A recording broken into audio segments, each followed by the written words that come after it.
Hey everybody, Shah Gilani here with your weekly BTNT as in buy this, not that.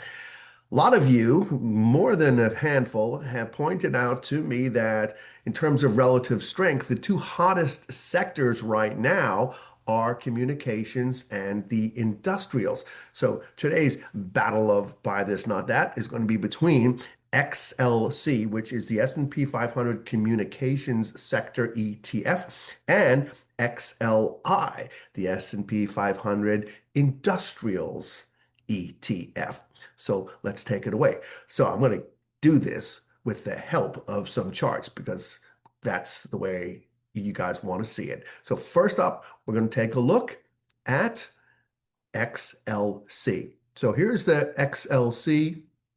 And as you can see here, uh, we are sharing. There we go. Up and sharing. So yeah, heck, you can see right here, relative strength pretty strong here, really nice move up. And this is why I think you're asking me, is the momentum going to continue and which one has a chance of going higher, one or the other? So XLC people, it's, as you can see, it's not far from its all-time high here. And here we go with XLC. It is trading at 101 and change. It is about just around 3.2% from its highs here, which is pretty close. Now, the S&P 500, speaking of close to its highs, is about 3.7% away from its all-time highs. So XLC enjoying relatively strong performance on a relative basis and certainly strong relative strength on its own.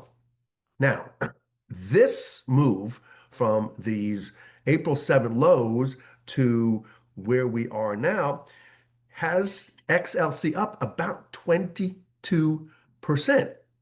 Now, we know communications are a hot sector.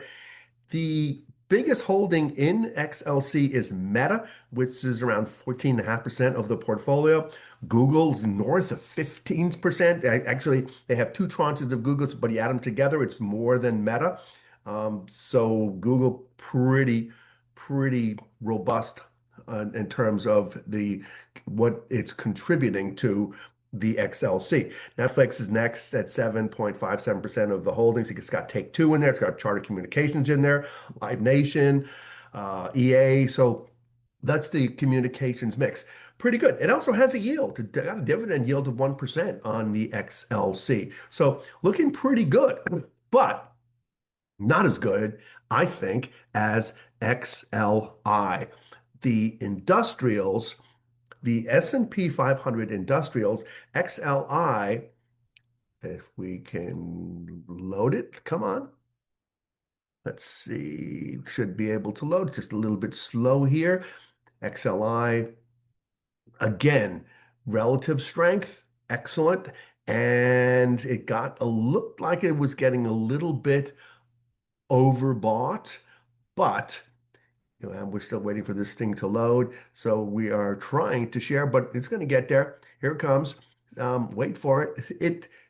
I'll give you the long and short of it. XLI, its high back on 11/27 of 2024 was 144.51. It's gotten really close, just literally almost pennies away from reaching that high again. So you can see going back here to here, we were just pennies away from making that new high. Again, with XLC, we're looking at 3+% away from its highs. So we've had better performance on the XLI. Now, what's in the XLI? GE Aerospace. It's the portfolio is a little more, I think it's better diversified. If you like the big holdings in Google, then XLC is your go-to.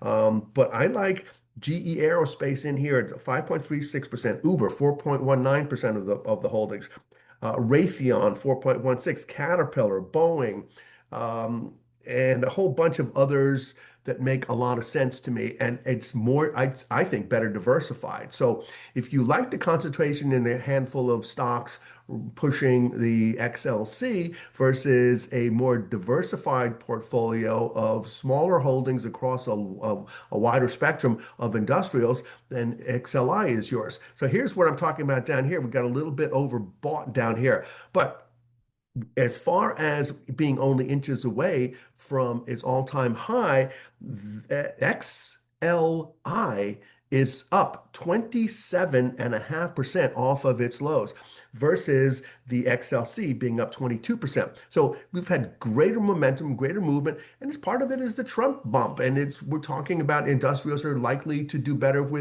got reshoring, we got a lot of things that are going to make sense for the industrials. Besides all that, the industrials XLI have a slightly better yield. They actually put out a dividend yield of 1.34%. So I'm going to go with XLI. It's got better momentum. I think overall, we have a chance here for the 50-day to turn up above the 200 if this kind of action continues. That'll bring in more money into XLI. And the industrials, I think, given the Trump bump, will likely continue to lead. So if I have to choose one or the other, I would buy XLI and not XLC. And that's it for this week. I'll catch you guys next week. Cheers, everybody.